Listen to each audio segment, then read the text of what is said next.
একটা কথা বলবো যে কোচ অত্যন্ত বুদ্ধিমান, সঠিক সময়ে সরে গেছে, না হলে হয়তো ওকে সরিয়েই দিত। অনেকে বলছে যে কিছু পরিবর্তন হয়তো ওনার চোখে ভালো হয়নি, সেটা কারা বলছে? সাপোর্টাররা বলছে। তার মানে কি সাপোর্টারটা কোচ? কোনো কোচ কিন্তু বলেনি যে এর পরিবর্তনটা ভুল হয়েছে।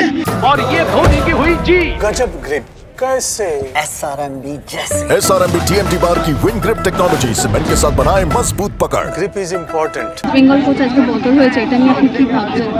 আপনার মত না, কোচ বদল এটা হয় মানে সারা পৃথিবীতেই হয়। যখন টিম কাঙ্ক্ষিত রেজাল্টটা পায় না, তখনই একটা কোচের ওপর প্রথম খাড়াটা নামে।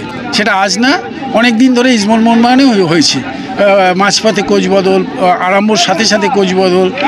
আমার মনে হয় যে কোচ বদল হলেই, কোচ বদল একটা ঠিক আছে, একটা আরেকজনকে সুযোগ দেওয়া, কিন্তু পরবর্তী কোচ এসেও এই যে একটা লিগের মাঝখানে প্রায় যিনি 2 মাস 3 মাস এই টিমটাকে নিয়ে নাচার করেছে বা গত 2-3 বছর ধরে ছিল, ফলে এর কাছে একটা অ্যাডভান্টেজও ছিল।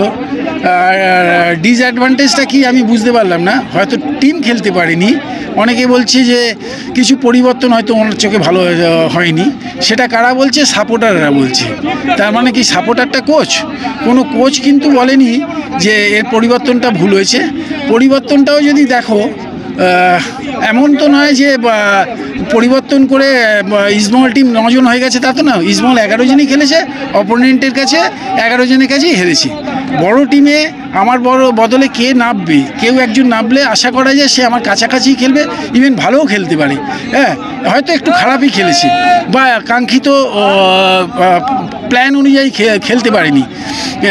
সেটার সাথে সাথে কোচের ওপর অতটা দোষারোপ করতে নেই। কিছুটা ইসমলের ভাগ্যটা সহায় দেয়নি, যেটা আসল কথা। ফুটবল ম্যাচ হচ্ছে গোল ওরিয়েন্টেড ম্যাচ। মোহনবাগান লাস্টে যে ম্যাচটা জিতেছে সেটা তো হারছিল, সেখান থেকে 2টো গোলে জিতে গেছে, একটা ভালো জায়গায় মোহনবাগান চলে গেছে। হ্যাঁ, সে গোলটা বিতর্কিত হোক বা যাই হোক, একটা মোহনবাগান চলে গেছে। ইসমলের ক্ষেত্রে সেটা ঘটেনি, ফলে ইসমল একটা ট্রাভেলের জায়গায় পৌঁছে গেছে। তখন সাপোর্টাররা রেডি করে উঠে হয়তো কোচ পরিবর্তন করেছে। আমি চাই যে এই মুহূর্তে যে কোচের দায়িত্বে আছে, যে ডেপুটি কোচ ছিল, সে হয়তো দায়িত্বে রয়েছে, তার উপরও কিছুদিন ভরসা রাখুক। ইমিডিয়েট একটা বড় বিদেশি এনে হয়তো সাপোর্টারদের চাপে আনতে হতে পারে ভবিষ্যতে। একে দিয়েও কিছুদিন যে চেষ্টা করুক, যে এখন সেকেন্ড ম্যান আছে তাকে দিয়েছি, কারণ সে সেকেন্ড ম্যান টিমটাকে জানে।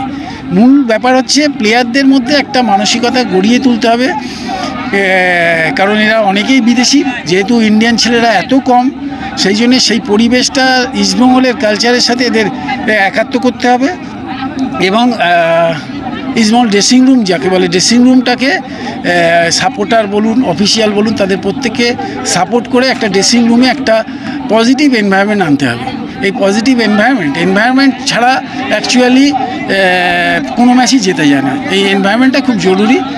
আশা করি যে ইসমল অফিসিয়াল সাপোর্টাররা সব একসাথে থেকে এই সময় যখন একটা টিম চলে গেছে তাকে ডিমোরালাইজ না করে, আমি বলবো রেদার তারা একটুখানি ছোটোখাটো মিস্টেক করলেও তাতে আমরা হাততালি দিয়ে তাদের এনকারেজ করি। সরে গিয়ে ভালো হলো বলতে আমি একটা কথা বলবো যে কোচ অত্যন্ত বুদ্ধিমান, সঠিক সময়ে সরে গেছে, না হলে হয়তো ওকে সরিয়েই দিত। যাক, উনি অনেক চালাক মানুষ, সরে গেছেন। সরে গিয়ে উনি অন্তত ইসমলকে একটা সুযোগ করে দিয়ে গেছেন যে ইসমল যদি আবার অর্গানাইজ হতে পারে। কারণ টিমটার প্লেয়ার যদি ইন্ডিভিজুয়াল দেখা যায়, প্রত্যেকটা প্লেয়ারই কিন্তু যথেষ্ট ভালো মানের প্লেয়ার ইসমল নিয়েছে, কিন্তু টিমটাকে একত্রে এক জায়গায় আনতে পারেননি। তো এটা ওনার ব্যর্থতা। তো এই ব্যর্থতার দায় নিয়ে অবশ্যই ওনাকে রিজাইন করতে হতো বা হয়তো ক্লাব অফিসিয়ালরাকে সরিয়ে দিতে। কিন্তু রিজাইন করেছেন, আমি বলবো এটা মন্দের ভালো।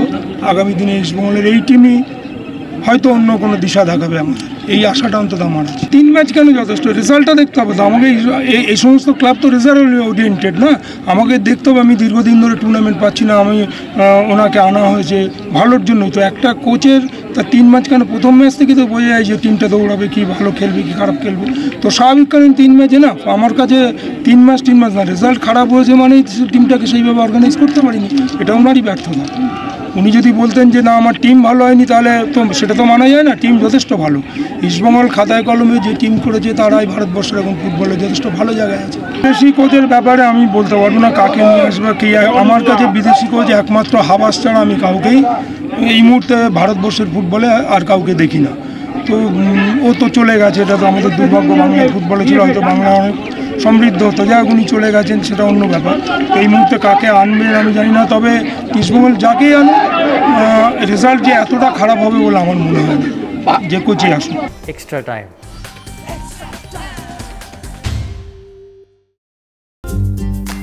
লেটেস্ট নিউজ আর এক্সক্লুসিভ ভিডিওর সঙ্গে আপডেট থাকতে এখনই সাবস্ক্রাইব করুন আমাদের ইউটিউব চ্যানেল। বেল আইকনে ক্লিক করতে ভুলবেন না যেন।